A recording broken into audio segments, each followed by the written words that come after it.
Hello friends, कैसे हैं आप सब। So welcome back and forever के लास्ट पार्ट में आप सब ने सुना कि शीतल को जब वो गिफ्ट चोरी से उसके बैग में डाल देती है तो उसके दिमाग में आता है कि आखिर कुछ तो चक्कर चल रहा है, कुछ तो खिचड़ी पक रही है इसके दिमाग में। कल इससे पूछना पड़ेगा कि आखिर ये क्या खिचड़ी पका रही है।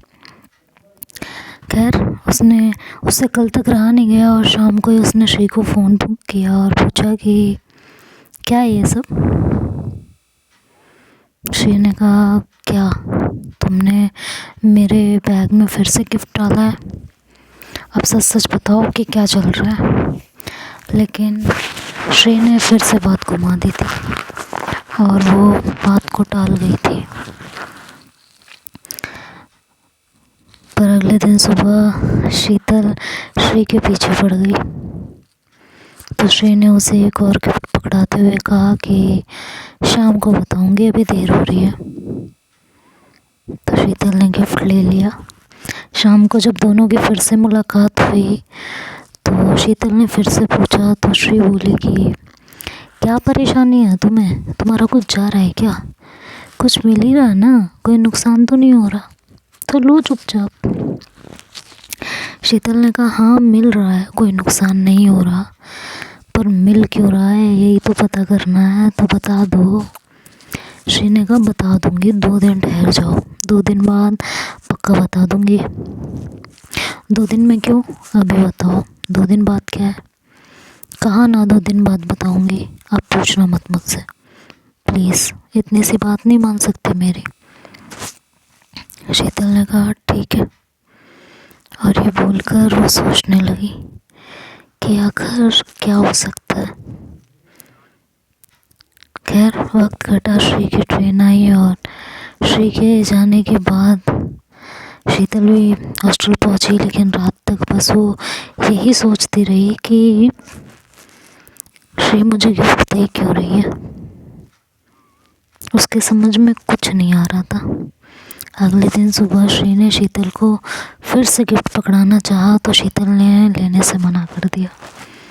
उसने कहा कि तुमने पूछने से मना किया है तो मैं नहीं पूछूंगी, और ना पूछूंगी और ना ही गिफ्ट लूँगी। जब तुम मुझसे बताना कि क्यों दे रही हो, अब तभी गिफ्ट देना। श्री ने कहा कि ले लो यार, गिफ्ट ही तो दे रही हूँ, बॉम्ब थोड़ी ना दे रही हूँ। हाँ लेकिन मैं नहीं लूँगी, तुम मुझे बताओ पहले कि क्यों दे रही हो, तब मैं लूँगी, अदरवाइज़ मैं नहीं लूँगी। शीतल अब ज़िद बढ़ गई थी तो श्री ने भी फिर सोचा कि चलो शाम को दे दूँगी, और ये सोचकर उसने ज़्यादा बहस नहीं की और फिर दोनों अपने अपने ऑफिस निकल गए थे। दोपहर को लंच टाइम में पहले शीतल के लिए ऑफिस पर फ़ोन आया तो किसी ने आकर बताया कि आपका फ़ोन आया है। शीतल ने सोचा शायद श्री का है, तो वो दौड़ती भागती फ़ोन पर पहुंची, फ़ोन उठाया और हेलो कहा तो दूसरी तरफ प्रिया थी। शीतल की सारी खुशी धरी की धरी रह गई थी। उसे लगा था वही कि श्री है, पर श्री तो थी नहीं, प्रिया थी। उसने कहा, तूने कैसे फ़ोन कर लिया? प्रिया ने कहा, क्यों, मैं तुम्हें फ़ोन नहीं कर सकती? कर सकती है पर करती ही तो नहीं है, बता क्यों किया फ़ोन? प्रिया ने कहा, तेरे पास पर्सनल फ़ोन तो है नहीं, ऑफिस में रोज़ रोज़ फ़ोन करना अच्छा नहीं लगता, और हॉस्टल का नंबर कभी मिलता नहीं है। अच्छा ठीक है, अब बता भी दे फ़ोन क्यों किया है। ये पूछने के लिए किया है कि कल का क्या प्रोग्राम है। शीतल ने हैरान होकर कहा कि कल क्या है। प्रिया ने कहा, तुझे याद नहीं, कल तेरा बर्थडे है। शीतल ने कहा, ओह, और अचानक से श्री के दिए हुए गिफ्ट उसके दिमाग में घूमने लगे और उसे समझ आया कि श्री इतने दिनों से आखिर कर क्या रही है। प्रिया ने कहा, क्या हो, कल शाम को घर आ जा, बर्थडे भी मना लेंगे और सबसे घर वालों से और सबसे बात भी हो जाएगी और डिस्कस भी कर लेंगे कि शादी में कब कैसे जाना है। शीतल ने कहा किसकी शादी? प्रिया ने कहा नीलू की शादी। तुझे कुछ याद क्यों नहीं रहता? कहाँ रहता है दिमाग तेरा? अपना बर्थडे नहीं याद, शादी नहीं याद, ना मुझे फ़ोन करती है। और मम्मी पापा से बात किए तो कितने दिन हो गए हैं? शीतल ने कहा आजकल काम बहुत रहता है, लेट हो जाती हूँ, थक जाती हूँ। और मन ही मन सोचने लगी कि क्या बताऊँगी प्रिया से। आजकल दिल दिमाग पर सिर्फ श्री छाई रहती है। क्या बताऊँ तुम्हें कि उसके सिवा कुछ और ना तो सोचता है और ना याद रहता है। आखिर क्या ही कहूँ। प्रिया ने उधर से कहा कि संडे को भी टाइम नहीं मिलता तुझे, है ना? घूमने से फुर्सत मिले तब तो। शीतल ने कहा अच्छा ठीक है, अब ज़्यादा अब ना बोल, मैं फ़ोन रख रही हूँ, जैसा भी होगा शाम तक बताऊँगी, बाय। ये कहकर शीतल ने फ़ोन रख दिया था और बड़बड़ाती हुई ऑफिस में जाने लगी कि एक दिन घूमने चली जाऊँ बवंडर मच जाता है, ये घूमने जाए तो कुछ नहीं है, मैं घूमने जाऊँ तो बवाल है, मुझे ताने दे रही है, पता नहीं क्या समझती है खुद को।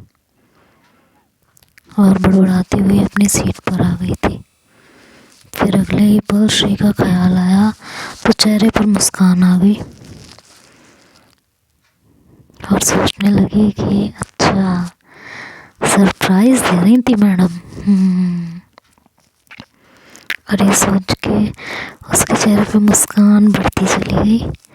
शाम को दोनों स्टेशन पे मिले तो श्री ने शीतल से बात नहीं की, बस उसे घूर कर देखा और नाराज़ होने की एक्टिंग करने लगी और मायू के साथ साइड में जाकर बात करने लगी। दोनों एक दूसरे से काफ़ी देर तक बात करते रहे। शीतल दूर खड़ी वो अंदाज़ा लगा रही थी कि दोनों क्या बात कर रहे होंगे। थोड़ी देर बाद श्री शीतल के पास आई और उसे गिफ्ट देते हुए बोली कि पकड़ो इसे। दोनों कुछ देर तक एक दूसरे को देखते रहे। शीतल ने फिर गिफ्ट ले लिया और पूछा क्या है इसमें?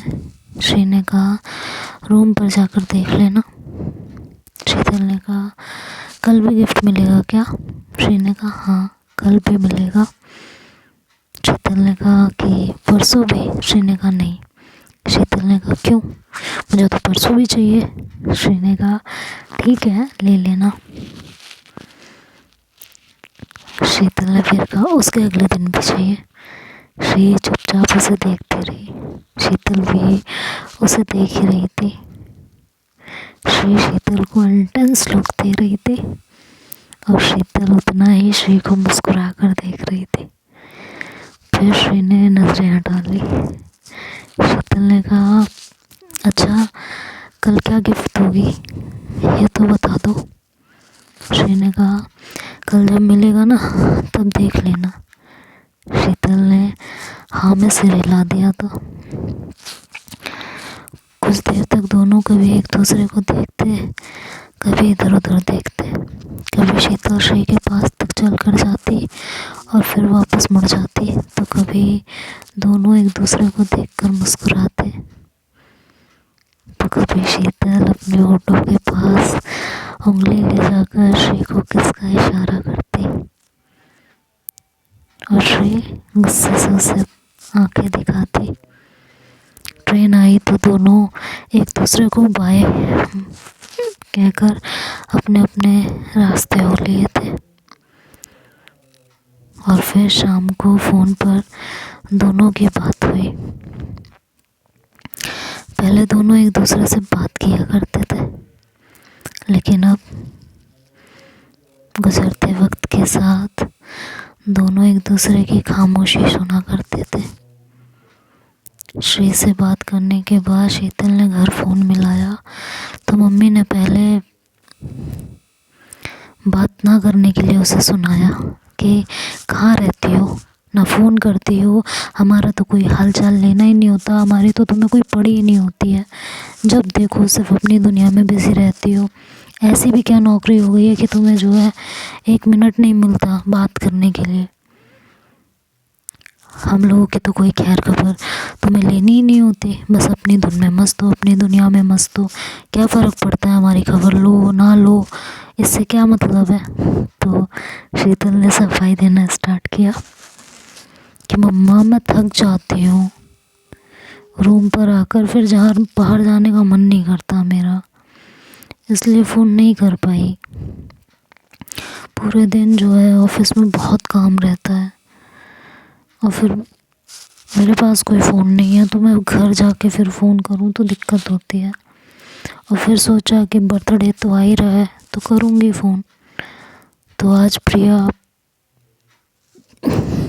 ने कहा फ़ोन करने को, नहीं तो कल तो फ़ोन करती ना मैं। ठीक है, ज़्यादा बातें ना बनाओ। और प्रिया भी तुम्हारी तरह है, तुम्हारे पास तो बहाना है, रूम से बाहर जाकर बात करनी पड़ती है, ये करना पड़ता है वो करना पड़ता है। उसके तो घर में फ़ोन है तब भी बात नहीं करती है, उसको क्या कहूँ। शीतल ने कहा हाँ तभी तो आपने उसे डांटा होगा और उसने वही मुझ पर उड़ेल दिया। मैं भी सोचूं उसे कैसे मेरी याद आ गई। तो उसकी मम्मी ने कहा अच्छा ये बताओ कल तुम्हारा बर्थडे है तो घर आओगी। शीतल ने कहा नहीं मम्मी, सैटरडे और संडे होता तो आ भी जाती, अभी तो नहीं आ पाऊँगी। उसकी मम्मी ने कहा अच्छा कोई बात नहीं, नीलू की शादी में तो आओगी ना, तब 3-4 दिन की छुट्टी लेकर आना। अगले महीने नवरात्रों में है, तीसरे नवरात्र वाले दिन देख लेना कौन सी तारीख पड़ेगी, मुझे याद नहीं है। और कल प्रिया के पास चली जाना, वहाँ हॉस्टल में अकेले रहोगी तो बोर हो जाओगी। शीतल ने कहा हाँ ठीक है मम्मी देखती हूँ, अभी रखूँ, प्रिया से भी बात करनी है। मम्मी ने कहा हाँ ठीक है रखो, कल फ़ोन कर लेना लेकिन। शीतल ने कहा ठीक है, सुबह नहीं कर पाई तो शाम को ज़रूर करूँगी। ये कहकर शीतल ने फ़ोन रख दिया था और फिर प्रिया को फ़ोन लगाया। पहले तो उसने घर जाने को टालना चाहा कि प्रिया के घर उसे ना जाना पड़े, फिर प्रिया जिद करने लगी। उसने कहा आ जाना, इसी बहाने नया घर भी देख लेगी, 2 महीने हो गए शिफ्ट हुए और तेरे जीजा जी भी पूछ रहे थे। शीतल ने कहा कि कल फ्रेंड्स के साथ भी प्रोग्राम है तो लेट हो जाएगा। प्रिया ने कहा कोई बात नहीं, जब भी फ्री हो आ जाना, फ्रेंड्स को यहीं ले आना, पार्टी करेंगे, अब तो घर भी बड़ा है। शीतल ने कहा अच्छा देखती हूँ, शाम तक बता दूँगी जैसा भी होगा। और फ़ोन रखकर शीतल रूम पर आ गई। अब उसे बेसब्री से सुबह का इंतज़ार था कि सुबह होगी और उसकी मुलाकात श्री से होगी और श्री उसके बर्थडे पे उसे क्या गिफ्ट देगी और क्या क्या मिलेगा, इस बात का उसे अब बेसब्री से इंतज़ार था और बहुत ही एक्साइटेड थी। तो देखते हैं आगे क्या होगा, ये तो अब नेक्स्ट पार्ट में सुनेंगे। तब तक के लिए बाय बाय, टेक केयर।